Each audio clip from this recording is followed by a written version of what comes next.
8 children gone in one morning after police say Shamar Elkins opened fire inside a West 79th Street home, killing 7 of his own children and leaving 3 others injured. The last photo he ever posted was a smile. Him and his daughter, a burger joint, Saturday night, laughing emojis in the caption. Posted like any other father, sharing a dinner moment with his child. People liked it. Some probably left a kind comment. Nobody who saw that post, not one person could have known that within hours of uploading it, he would walk back into that house and carry out the deadliest mass shooting in the United States in over 2 years. There were 8 children in that house, all asleep, all between the ages of 3 and 11. All trusted him completely. And by the time Shreveport, Louisiana woke up that Sunday morning, every single one of them was gone. Here is what makes this case different from every other story you have seen about it. The system had his name. His criminal record was on file. His mental health crisis was documented. The death threat he made against his own family was witnessed. Every single red flag existed somewhere in a database, a court file, or a hospital record. None of it was ever connected. Not before the 19th of April, 2026. This is Justice Rewritten, where we follow the evidence, name the failures, and go deeper than any headline. If you are new here, subscribe now. You will not find this level of detail anywhere else. Drop a comment and tell us where in the world you are watching from tonight. Shamar Dwan Elkins was born on the 7th of December, 1994 in Shreveport, Louisiana. He grew up in Cedar Grove, the same Northside neighborhood where this story ends 31 years later. His biological mother, Mahalia Elkins, was a teenager battling crack cocaine addiction when he was born. She could not raise him. A family friend named Betty Walker stepped in and became the woman who actually raised Shamar from childhood. They were close. She was his constant. Mahalia and Shamar did not reconnect until the mid-2010s, long after he was already a soldier. At 18, Elkins enlisted in the Louisiana Army National Guard. He served 7 years as a signal support systems specialist and fire support specialist. Both roles required weapons training and high-pressure operational decision-making. He was never deployed overseas. In August 2020, he left the Guard as a private, the lowest enlisted rank, and returned to Cedar Grove. 7 years of military training. No documented civilian transition support, no bridge between those two worlds. He went to work at UPS. His coworker Willie Vasher described him to the New York Times as someone who appeared to be a devoted family man. But Vasher also noticed something he could not ignore, a bald spot on Elkins' head caused by pulling his own hair out throughout every shift. Not genetics, stress-induced and visible. His family had seen it too. Nobody asked what it meant. By 2026, Elkins was running 2 separate households in the same neighborhood. He was married to Shaniqua Pugh. They had 4 children together and lived at 300 West 79th Street. He had previously been married to Christina Snow, with whom he had 3 children. Christina lived on Harrison Street 1 block away. 2 families. Financial strain across both. A marriage dissolving. And a criminal record the people closest to him knew almost nothing about. On Easter Sunday, just 2 weeks before the shooting, Elkins posted a photo on Facebook with all 7 of his children in matching church outfits. He captioned it, "Happy Easter, had a wonderful time at church for the first time with all my kids, what a blessed day." 2 weeks later, those same children were gone. Shamar Elkins had at least 2 prior criminal convictions before April 19th. The first was a DWI in 2016, the second is the one that changes everything. In 2019, Elkins was arrested near Caddo Magnet High School. According to a police report cited by KTBS, he pulled a 9mm handgun from his waistband and fired 5 rounds at a vehicle approximately 300 feet from the school while children were present outside. His explanation, the driver had first pointed a gun at him. He pleaded guilty to illegal use of a weapon. The school property charge was dismissed. He received 18 months of probation, and as a condition of that probation, he turned his handgun in to police. Under Louisiana law, a conviction for illegal use of weapons bans a person from possessing any firearm for at least 10 years. That prohibition ran until at least 2029. It was on file in Caddo District Court. It was documented. On the 19th of April, 2026, Elkins had 2 weapons. The first was a small caliber handgun used at Harrison Street. The second was a Mossberg assault-style pistol, the primary weapon used at West 79th Street, still in his possession when police pursued him into Bossier City. Both weapons in the hands of a man legally barred from owning either one. 2 days after the shooting, on April 21st, federal agents gave the public the first answer on where one of those weapons came from. They charged Charles Ford a 5-6 year old Shreveport resident with being a felon in possession of a firearm and making false statements to federal agents, Ford's own record, convicted of simple robbery in 2000, guilty plea to domestic abuse battery in 2011. He was also prohibited from owning firearms. ATF agents traced the Mossberg pistol to its original legal purchaser, a woman who told investigators she gave the gun to Ford while she was hospitalized. When agents first interviewed Ford, he denied ever having it. In a follow-up interview, Ford admitted he had kept the pistol under the seat of his truck. He said he noticed it missing on March 9th, more than 5 weeks before the shooting, and believed Elkins had stolen it because Elkins was one of the only people who regularly rode in his truck. Ford said when he confronted Elkins, Elkins became offensive, so Ford let it go. He let it go. 5 weeks passed. Then, 8 children were dead. Ford faces up to 15 years on the weapons charge and 5 additional years for lying to federal investigators. U.S. Attorney Zachary Keller stated directly, "We're going to hold them accountable and we're going to put them in prison." ATF Special Agent in Charge Joshua Jackson confirmed that accountability in this case does not stop with the person who pulled the trigger. Then, on April 23rd, federal prosecutors charged a second man, Michael Mayans, 54, of Shreveport, described as someone who had known Elkins since childhood, was charged with illegally possessing firearms while subject to an active domestic violence protection order. That order had been in place since October 2024 and ran through May 2026. After the shooting, Elkins fled directly to Mayance's home in Bossier Parish. When law enforcement executed a search warrant there, they found multiple firearms inside. U.S. Attorney Keller said, "The fact that he fled to the home of a man who himself illegally possessed firearms while being subject to a domestic violence order reflects the need to deter this illegal conduct." Mayance faces up to 15 years in federal prison, 2 convicted felons, an illegal weapon that sat under a truck seat for 5 weeks after Elkins took it, a legal prohibition on record since 2019, 3 separate people in this orbit who should not have had access to firearms and did. In 2023, Shaniqua Pugh raised the possibility of leaving Elkins and taking the children. According to Betty Walker, the woman who raised Elkins, his response was immediate. He told Shaniqua that if she tried to leave, he would kill her, kill the children, and kill himself. Walker said she dismissed it when Elkins claimed he was joking. Shaniqua stayed. They married in April 2024. Their divorce court date was set for Monday, April 20th, the morning after the shooting. That 2023 threat was never reported to police. It never entered a domestic violence database. It never appeared in any court filing. For nearly 3 years, it existed only as private family knowledge. Had it been reported, it would have been on file when Elkins voluntarily presented at the VA in early 2026. It would have been a documented factor in the divorce proceeding. It would have mandated a formal lethality screening. None of that happened. Shaniqua eventually filed for divorce, citing infidelity confirmed by Troy Brown to CNN. Brown was Elkins' brother-in-law and lived in the West 79th Street home. He watched the deterioration up close. After the divorce filing, Brown told the Washington Post that Elkins acted like he was losing his mind. Brown said Elkins told him directly, "Bro, I don't want to lose my wife." Elkins' social media documented his mindset in the final weeks. On April 9th, 10 days before the shooting, he reshared a prayer post asking God to help him guard his mind and emotions and to reject depression, anger, anxiety, and panic. These posts were public, visible to anyone who followed him. Not one person escalated them to authorities. Research on intimate partner homicide is consistent. Explicit pre-separation death threats are among the strongest statistical predictors of lethal violence. They are not impulsive statements. They communicate that the relationship ends on the perpetrator's terms, or not at all. The separation period is statistically the most dangerous window for victims. Shaniqua staying was not evidence she was unafraid. It may have been the calculation that staying was safer than leaving. In January 2026, following a confirmed suicide attempt, Shamar Elkins checked himself into the Veterans Affairs Hospital in Shreveport for a mental health evaluation. He stayed approximately 10 days voluntarily. After his discharge, Troy Brown told the AP that Elkins seemed better talking about being a good father and getting things right. Brown asked him directly whether he needed to return. Elkins said he was fine. He would just deal with it.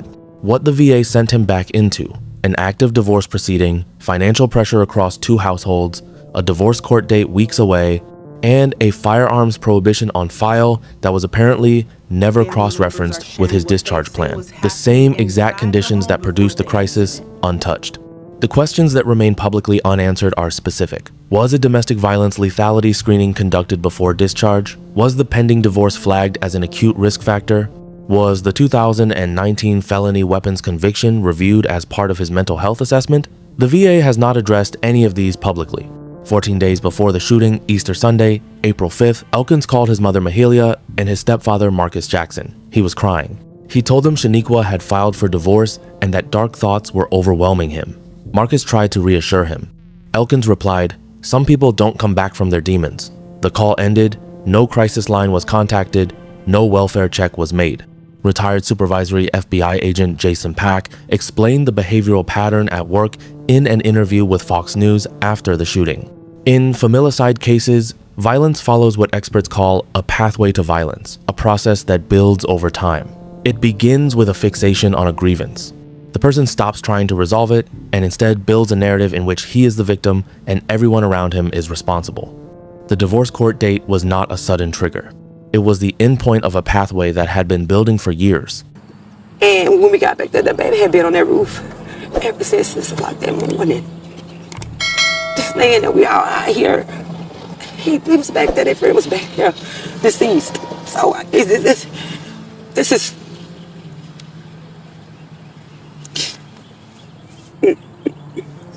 So I know that there was some infidelity she didn't necessarily express it to me, but I do know that she came to me and she asked me about helping her properly file for divorce. And to my understanding, prior to this incident, they were scheduled to go to court on Monday, which was the next day. She says she believes this is why Elkins snapped. My cousin did express that, he was augmentative about it. So he was having arguments with her about it, but there was no physical anything that was going on, not prior to what went on Sunday. And it was actually the same month, probably like 20 years ago, a crossfire. And now they got to relive the same tragedy 20 years ago with their kid. Saturday afternoon, April 18th, neighbor Freddie Montgomery walked past the West 79th Street home and saw Elkins on the front porch watching his children play in the yard. The two men waved. Montgomery told CNN there was absolutely nothing in that exchange that signaled what was coming. That same evening, Elkins posted his last social media update, the dinner photo with his daughter, laughing emojis, a burger joint, a Saturday night that looked like every other Saturday night. Separately, Crystal Brown, a cousin of one of the injured women, told the AP she saw Elkins and Shaniqua together that evening at her house and that they seemed fine. At 9 p.m., Troy Brown left for his overnight work shift. He told the AP Elkins was calm, joking around as Brown moved his car out of the driveway. Brown's nephew, Marcaden Pugh, 10 years old, was alive inside that house when Brown drove away. The hours between 9 p.m. Saturday and 5:55 a.m. Sunday remain unaccounted for in any public record. What is confirmed is what happened when those hours ended and in which order. The calm Elkins displayed throughout that afternoon and evening is not contradictory. Behavioral research on femicide documents this pattern consistently. Perpetrators in these cases plan the violence in advance. The calm is not accidental. It is the presentation of a person who has made a decision and is no longer in conflict about it. The court date was 12 hours away. At approximately 5:55 a.m., Elkins arrived at Christina Snow's home on Harrison Street. He knocked on her door. When she opened it, he shot her in the face. Her aunt, LaShun Berry, confirmed to CNN that Christina was shot 9 times in total. Elkins then took all 3 of Christina's children, Braylon Snow, age 5, Kadarian Snow, age 6, and Soraya Snow, age 11, and drove 1 block to West 79th Street. Christina Snow did not lose consciousness. She used Siri to call 911. She gave investigators a full account of what happened while still at the scene. Her survival and her testimony directly advanced the investigation. As of the latest confirmed reporting, she is expected to survive. Just before 6 a.m., Shreveport police received the first 911 call from West 79th Street.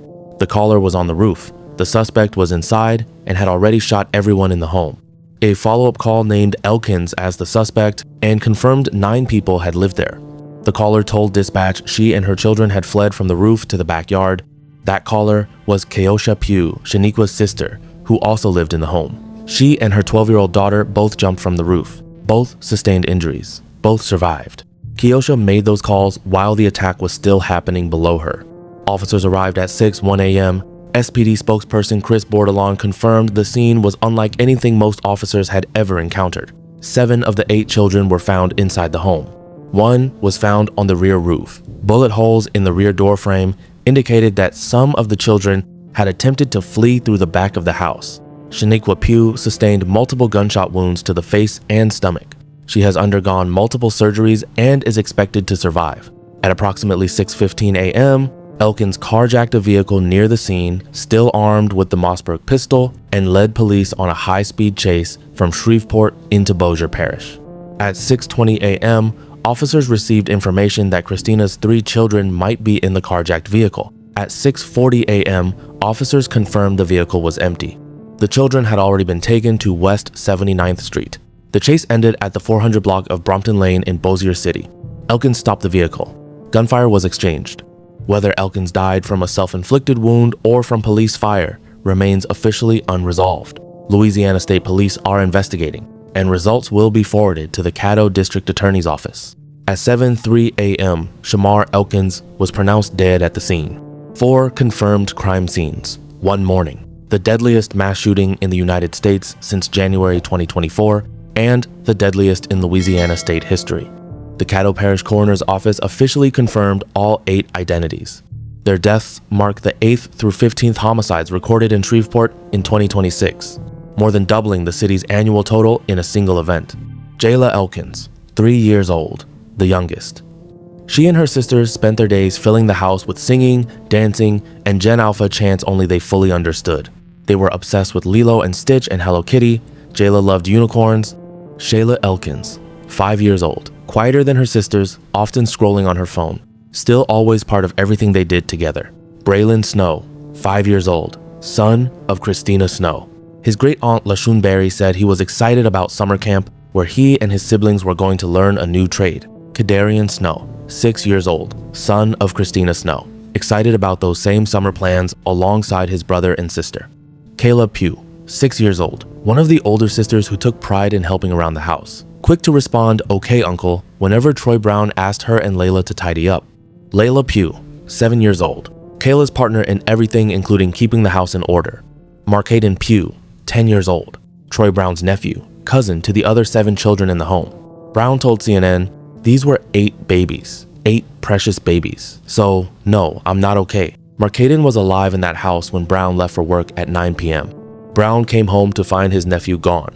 Soraya Snow, 11 years old, the oldest of the 8. Daughter of Christina Snow, who survived by calling 911 with Siri from her kitchen floor to try to save the children who were already gone. 5 girls, 3 boys, 7 biological children of Shamar Elkins, 1 nephew of his brother-in-law. The deadliest mass shooting in Louisiana history. This case is still developing. Subscribe to Justice Rewritten and hit the bell. When accountability comes for Charles Ford, for Michael Mayance, and for everyone connected to how those weapons reached this man, we will cover every detail. Pull back from the timeline and look at the complete documented picture. 1. A 2019 felony weapons conviction barring Elkins from possessing any firearm until at least 2029 on file in Caddo District Court. 2.